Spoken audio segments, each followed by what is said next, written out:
Now, before arriving in South Africa, President Obama was in Senegal, where he praised the country's democratic progress, saying it sets an example for Africa. VOA's White House correspondent Dan Robinson reports from Dakar. Thousands turned out to welcome America's first African-American president on his first return to sub-Saharan Africa since 2009. At the presidential palace in Dakar, Mr. Obama and First Lady Michelle were welcomed by Senegalese President Macky Sall and his wife Marème. Bilateral talks covered a range of issues, from U.S. support for Senegal's democracy and infrastructure to joint security. President Obama praised President Sall for his openness and anti-corruption efforts. He said Senegal is an example for Africa. It's moving in the right direction with reforms to deepen democratic institutions.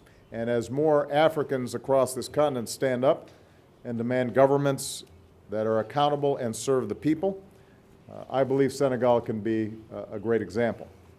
Speaking one day after a U.S. Supreme Court decision validating gay marriage, Mr. Obama said African nations that make homosexuality a crime should make sure gays and lesbians are not victims of official discrimination. I believe that everybody has to be treated equally. President Sall responded by calling his country tolerant and not homophobic, though he said Senegal is not ready to decriminalize homosexuality. Speaking about economic development, Mr. Obama said U.S. policy emphasizes partnership and trade rather than merely assistance. President Sall said Africa needs good governance to make use of its resources. We have tremendous natural resources. We have a lot of human resources. We need infrastructure to accompany the development of all of these resources.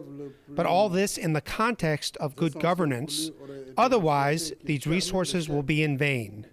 First Lady Michelle Obama and Mrs. Obama's mother joined the president at a museum on Goree Island dedicated to the West African slave trade. Centuries ago, Africans were held captive here before being shipped off in chains to be slaves.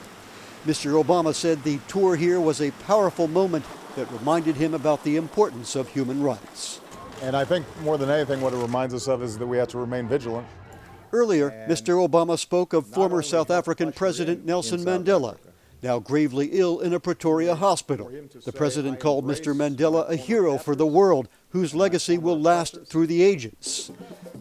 Dan Robinson, VOA News, with President Obama in Dakar, Senegal.